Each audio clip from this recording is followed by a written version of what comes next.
अगर तुम मुझसे शादी करना चाहते हो तो तुम्हें मुसलमान बनना होगा। ये लाइन थी उस लड़की की जिससे वो कभी भी नहीं मिला था, पर ये शब्द उसके साथ चिपक गए थे और वो उन शब्दों को लेकर के छत से नीचे उतरता है और अपने सामान पैक कर रही अपनी जुड़वा बहन के गले पर चाकू से हमला कर देता है, एक के बाद एक 4 बार। पर फिर भी वो अपनी जान बचाने की कोशिश करती है और अपने कमरे की ओर भागती है, पर वो उसके पीछे जाता है और लगातार हमला करता रहता है।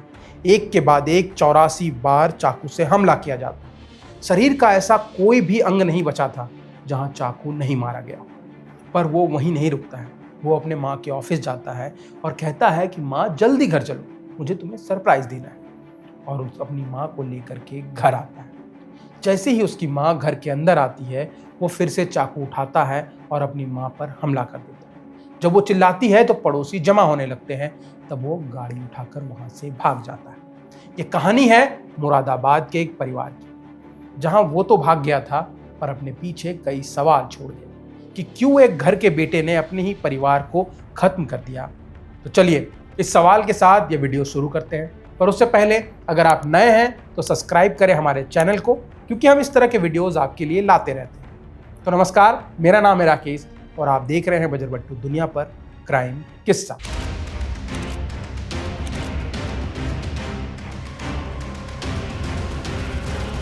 बदायूं के जोगीपुर में रहने वाली नीलिमा करीब 30 साल पहले अपने पति इंद्रजीत के साथ मुरादाबाद में आकर बस गई थी और 26 दिसंबर 2000 को उसने जुड़वा बच्चों को जन्म दिया, बेटी हिमशिखा और बेटा हार्दिक। पर आज से करीब 10 साल पहले नीलिमा जी के अपने हस्बैंड के साथ सेपरेशन हो जाते हैं और वो परिवार छोड़कर चले जाते हैं। वही नीलिमा जी बच्चों को लेकर मुरादाबाद के ही बुद्धि विहार में किराए के मकान पर रहने लगती है, क्योंकि वहां से उनका ऑफिस नियोबा बूपा इंश्योरेंस कंपनी, जहां वो असिस्टेंट ब्रांच हेड के तौर पर काम करती थी, वो वॉकिंग डिस्टेंस पर था। नीलिमा जी ने अकेले ही अपने दम पर ना सिर्फ दोनों बच्चों की अच्छी परवरिश की थी, बल्कि उनकी पढ़ाई लिखाई में कभी कोई कमी नहीं हुई। लाइफ में कई सारे चैलेंजेस आए, पर उन्होंने कभी भी अपनी पॉजिटिविटी को नहीं छोड़ा। हर मुश्किल के बाद वो खुद को संभाल कर आगे बढ़ती थी और इसी का एग्जाम्पल है कि उन्होंने अपने बच्चे की पढ़ाई में कभी भी कोई कमी नहीं होने दी। हाँ, उन बच्चों को जो सिंगल पेरेंट्स के होते हैं उनको थोड़ी बहुत तकलीफ तो होती ही है, वो कहीं ना कहीं अंदर से टूट जाते हैं और यही उनके साथ भी था। हार्दिक और हिमशिखा स्कूल डेज में काफ़ी शांत रहते थे, काफ़ी रिजर्व नेचर के थे। वो बाकी बच्चों से ज़्यादा बोलते या घुलते मिलते नहीं थे, पर उन दोनों का आपस में बॉन्ड बहुत स्ट्रांग था। उसके बाद हार्दिक जो है वो गुड़गांव चला जाता है, एक बीपीओ कंपनी को ज्वाइन करता है। वहीं हिमशिखा भी अपने ग्रेजुएशन कंप्लीट होने के बाद गुरुग्राम शिफ्ट हो जाती है और एक कंपनी में जॉब करने लगती है। जॉब के साथ वो एमबीए भी कर रही थी और हार्दिक जॉब के साथ ब्लॉग बनाना शुरू करता है। लेकिन यही ब्लॉग उसकी लाइफ में प्रॉब्लम की शुरुआत होती है। जब वो ऑफिस के अंदर ब्लॉग बनाने लगता है तो लोग इसका विरोध करने लगते हैं। इसके साथ कई बार उसने अपने ब्लॉग में बताया था कि उसको पैसे की दिक्कत हो रही है, क्योंकि गुरुग्राम हम सब जानते हैं कि बहुत महंगा सा है, तो वहाँ सर्वाइव करना थोड़ा सा मुश्किल हो जाता है। इन सब चीज़ों से वो थोड़ा सा परेशान था। उसके बाद ऑफिस का जो कल्चर था वो भी थोड़ा टॉक्सिक होने लगता है। उसके बॉस उसको डांटने लगते हैं और उसकी सैलरी का मैक्सिमम हिस्सा उसके डेली एक्सपेंसेस में ही चला जाता है। इसके बाद उसको एक लड़की मिलती है जो कि उसको इंस्टाग्राम पर मैसेज करती है, उससे बात करती है और धीरे धीरे ये बातें प्यार में बदलने लगती है। अब यहाँ क्या चक्कर है कि वो उस लड़की से कभी मिला नहीं, लेकिन फ़ोन पर ही दोनों को प्यार हो जाता है। उसके बाद लड़की दूसरे धर्म की रहती है, मतलब कि हार्दिक जहाँ हिंदू धर्म से है, लड़की मुस्लिम रहती है। तो जब वो अपनी बहन और अपनी माँ को इस बारे में बताता है तो वो लोग मना कर देते हैं। वो कहते हैं कि लड़की दूसरे रिलीजन की है। पुरानी बातें है ना, इससे फर्क नहीं पड़ता रिलीजन से ना।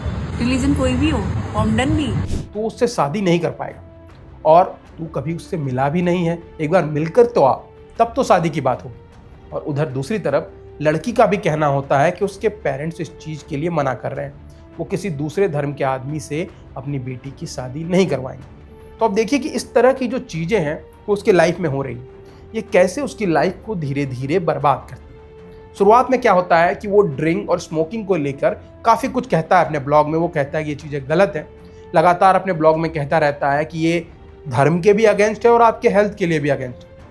पर कुछ ही महीनों के अंदर वो खुद ही शराब पीने लगता है, खुद ही उसका डेली रूटीन जो है वो अनस्टेबल हो जाता है और उसको अपने करियर में कोई प्रोग्रेस नहीं दिखती, कोई फाइनेंशियल स्टेबिलिटी भी नहीं दिखती है। पर इन सब चीज़ों के बाद भी एक चीज़ जो अच्छी है कि वो तभी भी अपनी फैमिली से बहुत प्यार करता है, क्योंकि वो बार बार अपने ब्लॉग में बताता है कि वो बहुत लकी है कि उसको ऐसी फैमिली मिली है जो उसको हमेशा सपोर्ट करती है। और उसकी बहन भी उसके ब्लॉग में बार बार दिख रही थी, क्योंकि बहुत खुश थी और वो जब भी अपने बहन के साथ रहता है तो काफ़ी खुश रहता है। पर ऑफिस का प्रेशर उसकी लाइफ में बना हुआ है। उसके एक ब्लॉग में दिखा है कि जब वो रिज़ाइन कर रहा होता है तो वो बताता है कि उसके साथ मेंटली हरासमेंट, बदतमीजी, उसका कैरेक्टर असैसिनेशन और फाइनेंशियल फ्रॉड टाइप की चीज़ें हुई। और एक मोमेंट आता है कि जब हार्दिक अपना आईडी कार्ड कंपनी को रिटर्न कर रहा होता है, वो भी कैमरे के सामने ही अपना आईडी उसको वापस करता है। उसके बाद वो रिबन होता है ना जो हम गले में पहनते हैं, उसको ले जा करके डस्टबिन में फेंक देता है और कहता है कि इस जॉब की वही जगह है। ये सब उसका जॉब का नहीं, बल्कि शायद उसके अंदर जो चल रहा था उसका अंत था। जॉब छूटने के बाद हार्दिक मुरादाबाद वापस लौट आता है। यहाँ आकर अपनी माँ के साथ इंश्योरेंस कंपनी में इंश्योरेंस एजेंट के तौर पर काम करने लगता है। पर एक चीज़ अभी भी चल रही है कि वो कंटेंट क्रिएशन में अभी भी बना हुआ है। उसकी वीडियोस में काफ़ी व्यूज़ आने लगते हैं, अच्छी रीच मिलने लगती है, तो कहीं ना कहीं उसको लगने लगता है कि शायद यही अब उसका फ्यूचर है। पर इन सब चीज़ों के बीच कुछ चीज़ें फिक्स नहीं है, क्योंकि प्रोफेशनल स्ट्रगल तो अभी भी चल रहा है उसके लाइफ में।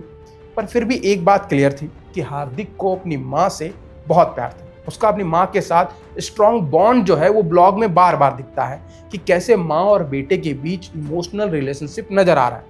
कभी मस्ती होती है, कभी नोक झोंक होती है, वो साफ दिख रहा है। सिर्फ माँ ही नहीं, हार्दिक और हिमशिखा के बीच काफी गहरा प्यार था। दोनों भाई बहन एक दूसरे पर जान छिड़कते थे। इन सब के बीच एक मोमेंट आता है जब हार्दिक कैमरे के सामने आकर कहता है कि मेरी लाइफ का सबसे बड़ा डर यही है कि मैं जिंदगी में कभी अकेला ना रह जाऊं। उस वक्त शायद किसी ने भी इस लाइन पर ज़्यादा ध्यान नहीं दिया होगा, लेकिन कुछ ही वक्त के बाद किस्मत इस बात को एक ऐसे हकीकत में बदलने वाली थी जिसे सोच करके भी रूह कांप जाती। 2 महीने बाद 2 मार्च 2026 को हार्दिक और हिमशिखा दोनों अपनी माँ के साथ होली मनाने के लिए गुरुग्राम से मुरादाबाद आते हैं और अच्छे से होली मनाते हैं। 4 दिन के बाद यानी कि 6 मार्च को नीलिमा जी को अपने ऑफिस के लिए जाना होता है, वो ऑफिस के लिए निकल जाती है। वहीं हार्दिक और हिमशिखा उसी शाम वापस गुरुग्राम लौटने वाले होते हैं। घर पर उस वक्त सिर्फ हार्दिक और हिमशिखा ही रहते हैं और तभी हार्दिक का फोन बजता है। हार्दिक छत के ऊपर जाता है और अपनी गर्लफ्रेंड से बात करता है। उसकी गर्लफ्रेंड वही बात उससे कहती है कि अगर तुम्हें मुझसे शादी करनी है तो तुम्हें मुसलमान बनना होगा। और वो नीचे आता है, अपनी बहन को ये बात बताता है।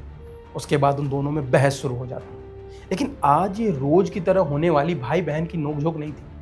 वो शुरू तो हुई थी शब्दों से, लेकिन हिमशिखा की जुबान से निकलने वाला हर एक शब्द हार्दिक को किसी जहरीले तीर की तरह चुभ रही थी।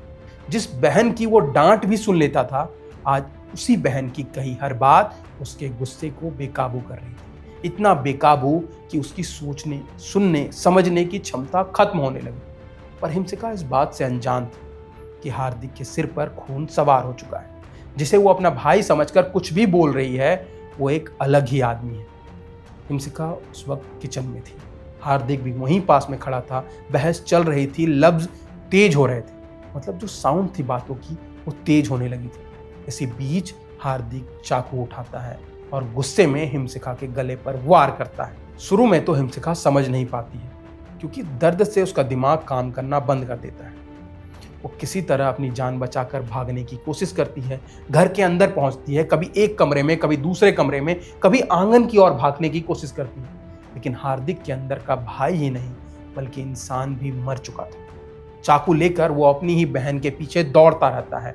हिमशिखा कभी गिरती है, कभी उठकर फिर से भागने की कोशिश करती है, लेकिन हार्दिक बार बार उस पर चाकू से वार करता रहता है। वो तब तक वार करता है जब तक कि उसकी बॉडी का एक भी हिस्सा ऐसा नहीं था जिस पर उसने गुस्सा ना निकाला। अगर कोई भी उस बॉडी को देखता तो उसको समझ में आ जाता कि कितना गुस्सा भरा था उस आदमी के अंदर। कभी होता है ना कि आप गुस्से में कुछ कर जाते हैं तो उसके बाद आपको अफसोस होने लगता है, और उसको उस बात का अफसोस ही नहीं हुआ। उसने बॉडी को चादर में समेटा और ले जाकर उसके रूम में रख दिया। उसके बाद वो कार में बैठता है और अपनी माँ को लेने के लिए निकलता है।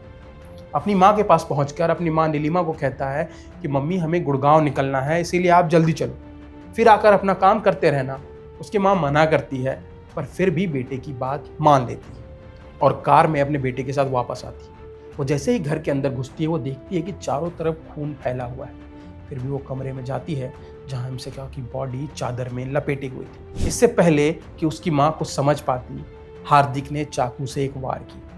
वह दर्द से चिल्लाई पर हार्दिक लगातार अपनी माँ पर वार करता रहा। उसने 6 बार अपनी माँ को चाकू मारा। तब तक क्या होता है कि उस चिल्लाने से अगल बगल वाले लोग जमा होने लगते हैं। हार्दिक डर जाता है और वहाँ से भाग जाता है। उसके बाद पड़ोसी नीलिमा जी को अस्पताल में भर्ती करवाते हैं, पुलिस को इन्फॉर्म करते हैं। मुरादाबाद के एसपी ने हार्दिक को पकड़ने के लिए 10 अलग अलग पुलिस टीम बनवाई। टीम की कमान एसपी सिटी रणविजय सिंह को दी जाती है। पुलिस को पता था कि हार्दिक कार लेकर भागा है, इसीलिए तुरंत हाईवेज और टोल बूथ के सीसीटीवी कैमरे को चेक किया जाता है। पर यहाँ जो है हार्दिक भागने की कोशिश नहीं कर रहा था। वो तभी भागा था पर बाद में भागने की कोशिश नहीं करता है। पुलिस उसको मुरादाबाद में ही अरेस्ट करती है। अब इस केस ने पूरे देश को हिला दिया था।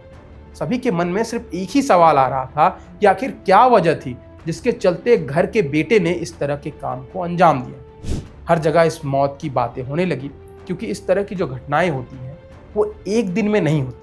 यहाँ आपके अंदर धीरे धीरे गुस्सा भरता है और वो एक दिन फूट जाता है। साल 2025 की शुरुआत में हार्दिक की लाइफ में एक नया चैप्टर शुरू हुआ था रिलेशनशिप का। वो लड़की से बहुत प्यार करता था, लड़की से शादी करना चाहता था और ये धर्म वाला एंगल बीच में फंसा हुआ था। पुणे की रहने वाली लड़की मुस्लिम धर्म की थी। उसके फैमिली वालों ने मना कर दिया था पर वो लड़की कहीं ना कहीं उसके ऊपर बार बार दबाव बना रही थी और अगर तुम्हें मुझसे शादी करनी है तो तुम्हें इस्लाम कबूल करना होगा। ये लाइन उसके साथ चिपकी रही।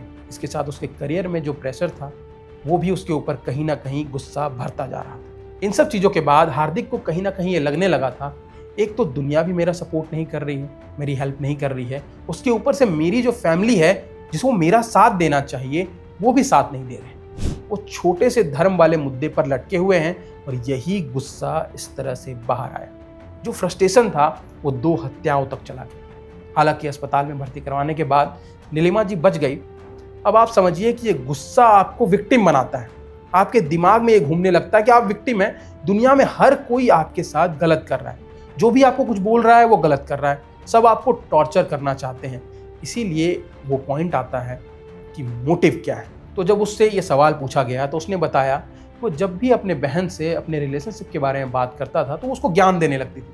वो कहने लगती थी कि उसको अपने करियर पर फोकस करना चाहिए, लड़की वड़की का चक्कर छोड़ देना चाहिए। ऐसी बात कहने लगती थी तो लोगों ने कहा कि ठीक है, ये तो समझ में आ रहा है। पर जब उससे पूछा गया कि आपने अपनी माँ को क्यों मारा, उसने कहा कि मेरी माँ अकेली रहती है, हम लोगों से बहुत प्यार करती थी और अपनी बहन को मारने के बाद मुझे लगा कि मैं तो अरेस्ट हो जाऊँगा, मैं तो जेल चला जाऊँगा, तो मेरी माँ कैसे रहेगी। इसीलिए मैंने सोचा कि मैं अपनी माँ का दर्द कम कर देता हूँ। अब अरेस्ट होने के बाद भी जेल में हार्दिक की मेंटल कंडीशन अनस्टेबल बताई जा रही है। जेल ऑफिशियल का कहना है कि वो बहुत बेचैन रहता है, ठीक से सो नहीं सकता, कई बार उल्टा सीधा बोलने लगता है, कभी अपनी माँ को याद करता है, कभी जेल ऑफिसर से पूछता है कि मैं घर कब जाऊँगा। वहीं दूसरी तरफ वो ये सोचता है कि माँ की देखभाल कौन करेगा, उनको कौन संभालेगा। लेकिन उसके साथ वो ये भी कहता है कि उसको अपनी माँ को मार देना चाहिए था क्योंकि वो अकेले नहीं रह पाए। अब जरा सोचिए कि उस माँ पर क्या गुजर रही होगी जिस बेटे को उन्होंने अपनी ज़िंदगी का सहारा समझा था, जिसकी परवरिश करते समय उन्होंने सोचा होगा कि यह इस परिवार की ढाल बनेगा। तो उसी बेटे ने सालों की मेहनत, प्यार और परवरिश को एक ही पल में मिट्टी में मिला दिया। और शायद इस कहानी में दिल तोड़ने वाला सच यह है कि जिस जुड़वा बहन के साथ उसने दुनिया में अपना पहला कदम रखा था, उसने इसी बहन की सांसें छीनी।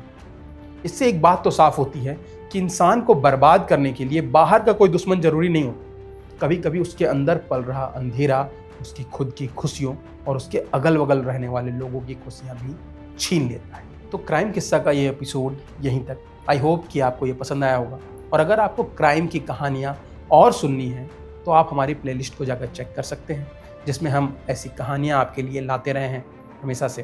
तो अगर आपको ये वीडियो पसंद आया है तो इस वीडियो को ज़रूर लाइक करें, शेयर करें इसको ज़्यादा से ज़्यादा लोगों को, सब्सक्राइब करें बजर बट्टू दुनिया को और ऐसी ही और कहानियों के लिए जुड़े रहें हमारे साथ।